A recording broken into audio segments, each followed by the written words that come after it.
হেই বন্ধুরা, আসসালামু আলাইকুম। তোমরা সবাই কেমন আছো? আশা করছি তোমরা সবাই আল্লাহর রহমতে অনেক অনেক ভালো আছো। তো আজকে অতিথি স্মৃতি পার্ট 3 নিয়ে তোমাদের সামনে আমি আবার চলে এলাম। তো আশা করছি ভিডিওটি ভালো লাগবে এবং আজকের ভিডিওটা কিন্তু খুবই গুরুত্বপূর্ণ হতে চলেছে, কেননা আজকের ভিডিওতে আমি কিছু গুরুত্বপূর্ণ প্রশ্ন রয়েছে যেগুলোর অ্যান্সার আমি তোমাদেরকে দেব এবং কিভাবে লিখলে তোমরা ফুল মার্কসগুলি পাবে সেই নিয়ে আজকে কিন্তু আলোচনা করব।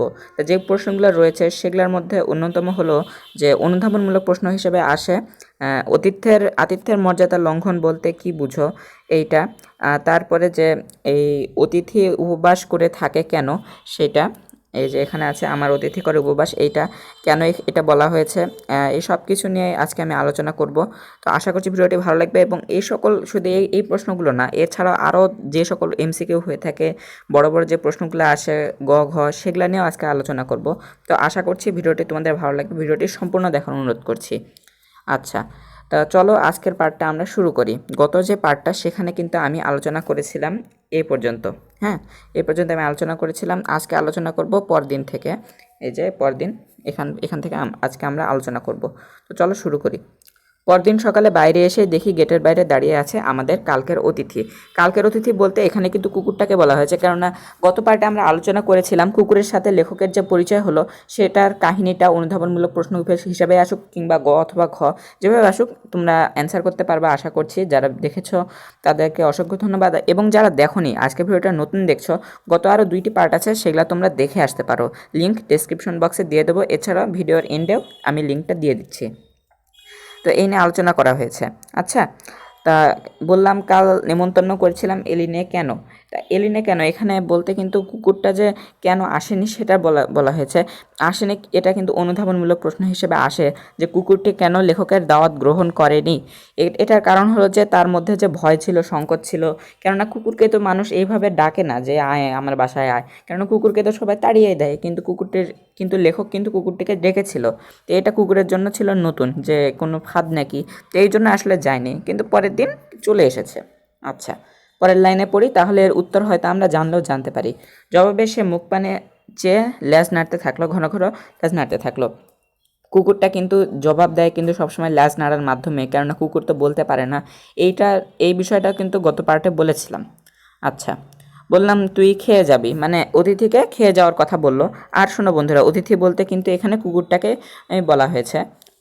আচ্ছা, কিন্তু এই কথা শোনার পরেও, যে খেয়ে যাওয়ার কথা শোনার পরেও কিন্তু সে ঘন ঘন ল্যাজ নাড়তে থাকলো।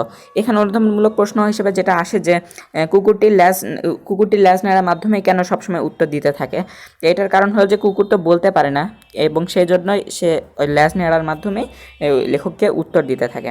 আচ্ছা, তা হ্যাঁ এলিনে কেন, আচ্ছা যাই হোক, এটা হয়েছে। জবাবে সে ল্যাজ নাড়তে থাকে। বোধ হয় এই যে সত্যি বলছো তো, মানে লেখক এটা কিন্তু হচ্ছে মানে অনুধাবন করছে, যে ভেবেছে যে হয়তো কুকুরটা তাকে এই কথাটি বলছে ল্যাজ নাড়ার মাধ্যমে।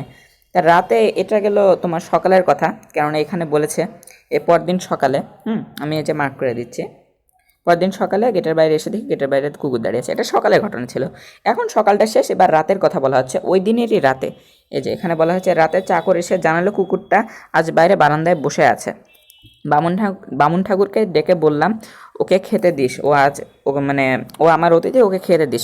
বামুন ঠাকুর বলতে কি, বামুন ঠাকুর আসলে কিন্তু আমরা যে বলি বাবুর্চি কিংবা যারা রান্না করে তাদেরকে বামুন ঠাকুর বলা হয়। তোমরা বিয়ে বাড়িতে যদি যাও তখন দেখবে যে হচ্ছে অনেকে হচ্ছে এরকম রান্না করে এই বড় বড় হাঁড়িতে করে, তারাও কিন্তু বামুন ঠাকুর।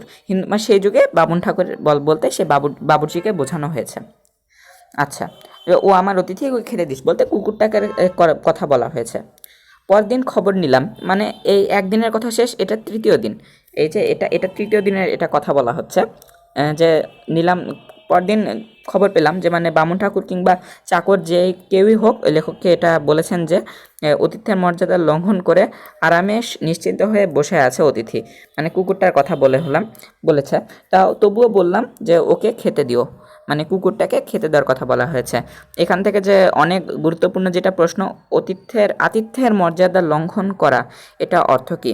এটার অর্থ হলো যে অতিরিক্ত সময় আছে কোনো অতিথি বা আতিথ্য বা এরকম কারা অতিথি হয়ে থাকাকেই আতিথ্যের মর্যাদা লঙ্ঘন করা হিসেবে বলা হয়েছে। যে কুকুরটার কিন্তু উচিত ছিল মানে সাধারণ ব্যাপার যেটা যে সেই দিন রাতে খেয়ে দিয়ে চলে যাওয়ার কথা, কিন্তু সে কিন্তু সেটা না থেকে অতিরিক্ত সময় সে অতিথি হিসেবে থাকছে সেই লেখকের কাছে। এটা থাকছে, এটাই কিন্তু বলা হয়েছে অতিথির মর্যাদা লঙ্ঘন।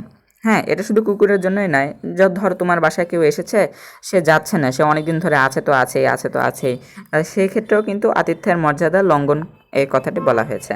কিন্তু তাও লেখক তো অনেক বড় মনের মানুষ, অনেক দয়া তার মনে, সেজন্যও কিন্তু বলেছেন যে আচ্ছা তাই হোক, ওই আছে থাকুক, তাকে তাও খেতে দিও, কুকুরটাকে খেতে দেওয়ার কথা বলা হয়েছে। তা লেখক এখন কিছু কথা বলবেন যে কুকুরটার খাওয়ার কথা নেই, কারণ একটা কুকুরকে খেতে দেবে, খাওয়ার শর্ট পড়বে নাকি, এইসব নিয়ে এখন বলেছেন। এখান থেকে বড় প্রশ্ন হয়ে থাকে সাধারণত, এর মূল ভাবটা আমি তোমাদেরকে বলে দেব এবং সেই অনুযায়ী তোমরা বুঝে উত্তর করবে, এবং যদি বুঝতে না পারো কমেন্ট বক্সে জানিয়ে দিও। এছাড়াও ভিডিওটি আবার একটু আগে থেকে নিয়ে আবার একটু প্লে করিও, বোঝার চেষ্টা করিও। আর যদি সমস্যা হয় কমেন্টে জানিয়ে আমি আবার এইগুলো নিয়ে আলোচনা করব ইনশাল্লাহ। তো চলো এখানে বলি। তা এখানে বলেছেন যে লেখক জানতো যে কুকুরটাকে যদি খেতে দেওয়া হয় তাহলে খাওয়ার যে শর্ট পড়ে বা খাওয়ারের যে কম হয় সেটা হবে না, কেননা ওই যেখানে থাকতো লেখক জানতো যে অনেক খাবার নষ্ট হয়, তো যে খাবারগুলো বেঁচে যায় সেগুলোকে কুকুরকে দিলেই তো হয়ে যায়। তাই এটা নিয়ে কারো আপত্তি থাকার কথা না, কিন্তু হ্যাঁ আপত্তি ছিল, এবং অনেক বড়সড় আপত্তি ছিল। সেটা ছিল ওই বাড়ির যে মালি, সে মালিনী মানে মালির বউ, মালিনী এটা হলো মানে মালা রচনাকারী, এটা ওই তোমাদের শব্দার্থ সেখানে দেওয়া আছে, কিংবা মালিনী বলতে মালির স্ত্রী একেও বলা হয়েছে। সে মালির এখন যে সম্পর্কে যেটা বলা হয়েছে তার বয়স কম, এবং যে বাড়তি খাবার ছিল সেটা সে মালিনী নিয়ে যেত, তা এই জন্য বলা হয়েছে। আর এই সকল কারণেই এই লেখকের মানে যে অতিথি ছিল কুকুর, সে উপবাস করত। আমার অতিথি করে উপবাস, যেটা আমি শুরুতে বলেছিলাম এটা কেন গুরুত্বপূর্ণ, এই কাহিনীটা যদি তুলে দাও তাহলে কিন্তু এটা এই খ অথবা গ এটাতে আসতে পারে। ঘয়ে সাধারণত আসে না এই প্রশ্নটা, তা আশা করি তাহলে তোমরা এটা তুলে দিতে পারবে। আচ্ছা, বিকালে পথের ধারে গিয়ে দেখি বসে আছে ধুলোয়, মানে অতিথি দেখি ধুলোতে বসে আছে। বিকালে তোমরা আগের পার্টগুলোতে দেখেছো লেখক যে বিকালে সাধারণত যেভাবে সময় কাটায়, যে বাহিরে যে লেখক একটু বসে বিকালের দিকে, তা একটু বেড়াতে বার হওয়ার সময় কুকুরটা লেখকের পথের সঙ্গী হয় এবং যে বিভিন্ন গল্প করে কুকুরটার সাথে। কুকুরটা যদিও উত্তর দেয় না, লেজ নাড়ায়, তাও লেখক আর কি কথাবার্তা বলে কুকুরটার সাথে যে হ্যাঁ অতিথি আজ মাংসটা কেমন হয়েছিল রে, মানে মাংস যেহেতু মানে সেই দিন মাংস রান্না হয়েছিল, সেটাই বলা হয়েছে যে হাড়গুলো চিবোতে কেমন লাগলো, এসব কিছু নিয়ে তিনি প্রশ্ন করেছেন, এবং কুকুরের তো একই জবাব, লেজ নাড়ে। এবং এবং এটা লেখক ভাবে যে মাংসটা হয়তো তার ভালো লেগেছে, কিন্তু লেখক আর কীভাবেই বা জানবে যে সেই অতিথি না খেয়ে আসে, আর তার সব খাবার মালিনী মানে মালির বউ তাকে মেরে ধরে বের করে দিয়েছে, এবং সব খাবার সে নিয়ে গেছে, আর তাকে আর ঢুকতে দেয় না। তবে এগুলা যে কাহিনী আমরা বলতেছি যে মালিনীর যে দোষ দিচ্ছি মালির বউ, তার কিন্তু না, তার যে চাকর, সে চাকরদেরও কিন্তু এখানে সায় ছিল, যেটা লেখক উল্লেখ করে দিয়েছেন। কেননা এখানে যদি মালিনী যদি নিয়ে যায় খাবার টাবার, যদি তাকে কুকুরটাকে না দেয়, সে বাড়তি খাবারের ভাগ কিন্তু এই চাকররাও কিছুটা হলেও পায়, তাই তারাও কোনো প্রতিবাদ করেনি। আচ্ছা, তা হঠাৎ করে লেখকের শরীরটা খারাপ হয়ে গেল এবং কয়েকদিন নিচে নামতে পারলো না। তাই না পারার কারণে কুকুরটারও যে তেমন কোনো খোঁজখবর সেটা নিতে পারেনি। তা দুপুরবেলায় একদিন লেখক শুয়েছিলেন, এবং সে অবস্থায় যে কাগজটা খবরের কাগজ পড়ছিলেন, পেপার পড়ছিলেন, যেন তিনি একজন লেখক, তিনি এত বড় মাপের একজন লেখক, তিনি পড়াশোনার মধ্যে থাকবেন, বিভিন্ন জিনিস নিয়ে তিনি আলোচনা করবেন, সেই জন্য খবরের কাগজটা তিনি নিয়ে পড়া শেষ করে এই জানলার দিকে বাইরে তাকিয়েছিলেন। রৌদ্রতপ্ত নীল আকাশের পানে, মানে বিকেল তোমার দুপুরের দিকে কিন্তু অনেক গরম হয়, হ্যাঁ, মানে রৌদ্রতপ্ত মানে রোদের যে তাপ সেটার কথা বলা হয়েছে, এবং আকাশটা নীল ছিল এবং রোদের অনেক তাপ ছিল সেই দিন। এখন যদি বলে যে লেখকের যখন শরীর খারাপ হয় তখন আবহাওয়াটা কেমন ছিল, খুবই কিন্তু গুরুত্বপূর্ণ প্রশ্ন। তখন কিন্তু এইটুকু অংশ, এই যে ছোট্ট একটু অংশ, হ্যাঁ, 3টা ওয়ার্ড খালি, এই 3টা ওয়ার্ডে কিন্তু উত্তর হবে, কিন্তু যারা খেয়াল করবে না তারা কিন্তু পরীক্ষার হলে যে পস্তাবে। কেননা সেই দিনের পরিবেশ ছিল নীল আকাশ, মানে আকাশটা নীল ছিল এবং অনেক গরম ছিল। আচ্ছা, অন্যমনস্ক হয়ে তিনি ভাবছিলেন, বিভিন্ন কথাবার্তা ভাবছিলেন আর কি, ভাবাই স্বাভাবিক, আমি নিজেও ভাবি, তোমরাও হয়তো অনেক সময় ভেবে থাকতে পারো। তো এখন যেটা হলো যে সহসা খোলা দর দিয়ে মানে দরজা, যে রুমের যে দরজাটা ছিল লেখকের, সেটা দিয়ে একটা ছায়া পড়লো সিঁড়ির উপরে। মানে লেখক 2 তলায় বসে, 2 তলায় ছিলেন। তোমরা যদি উপরের যে এই চিত্রটা দেখো, এটা কিন্তু দেখো 2 তলার এই ছবি, কেননা গাছগুলা, এই গাছগুলা যেটা আছে দেখো, গাছগুলা কেমন অনেক উঁচু ডালটুকু দেখা যাচ্ছে গাছের। তাই এই সব কিছু নিয়ে আমরা ধারণা করতে পারছি এটা কিন্তু 2 তলারই ছবি, কিন্তু এটা এখানে বলা হয়েছে। হ্যাঁ, আমরা এই অংশটাই পড়ছিলাম। হ্যাঁ, বলা হয়েছে। তো যাই হোক, তো এখন আমরা বাকিটুকু পড়ি। 11 মিনিটের ভিডিও হয়ে গেছে অলরেডি। আচ্ছা, ঘরের বিছানায় শুয়ে কাগজটা যেই মাত্র শেষ হলো এবং এক আচ্ছা হ্যাঁ, এটুকু পড়েছি। আমরা এখন এখান থেকে শুরু করব। এই যে এখান থেকে শুরু করব। এবং কুকুরের যে ছায়া সেটা সিঁড়ির উপর এসে পড়ে এবং হঠাৎ করে তার মনে হয় আরে অতিথির ছায়া পড়েছে, তাহলে দেখি তো এতদিনও আছে, তাহলে যাই একটু। তা মুখ বাড়িয়ে দেখি অতিথি দাঁড়িয়ে ল্যাজ নাড়ছে। হ্যাঁ, কুকুরটা আর কী করবে, ল্যাজই খালি নাড়তে পারে। হ্যাঁ, একটু ভুকভুকও করে না। করে আসলে কি করতো না, না কি না লেখকই উল্লেখ করেনি, আল্লাহ জানে। যদি কখনো তার সাথে দেখা হয় আমি অবশ্যই তাকে জিজ্ঞাসা করবো কুকুরটাকে ভুকভুক করতো না নাকি। আচ্ছা, দুপুরবেলা চাকররা সব ঘুমিয়েছে এবং গেট বন্ধ। আচ্ছা, এখানে একটা খুবই ভাববার বিষয় আছে।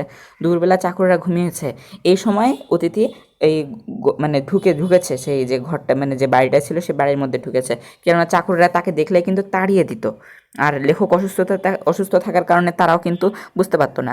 আর যে তারা ঘুমিয়ে গেছে সেই সুযোগে এই এই কুকুরটা ঢুকে এসেছে এবং লেখকও তা নজরে এনেছে এবং লেখক সেটা ভাবলো যে হয়তো 2 দিন আমাকে দেখতে পায়নি এবং সেজন্য হয়তো আমাকে দেখতে এসেছে।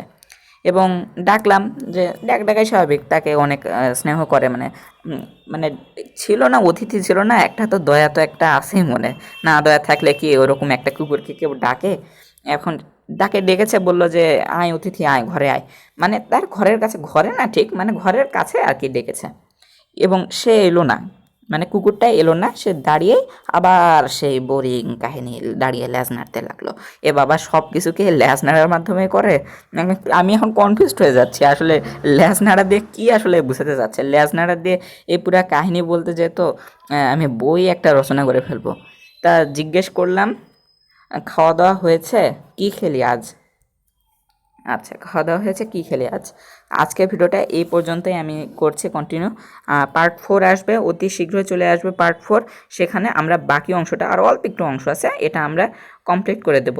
খাওয়া দাওয়া হয়েছে, কী খেলি আজ রে, মানে এটা যে তাকে খেতে দিয়েছে, তো সে তো জানে তাকে খেতে দেবে কুকুরটাকে, এবং সে কথাই বলেছে যে কী খেলি আজ। এটাই তিনি আজকে জিজ্ঞেস করেছেন। তো বন্ধুরা, আজকের ভিডিওটা এই পর্যন্তই। যারা যারা পার্ট 1 এবং পার্ট 2 দেখোনি তারা দেখে আসতে পারো। এবং আজকের ভিডিওটা এই পর্যন্ত, এবং পার্ট 4 অতি শীঘ্রই চলে আসছে।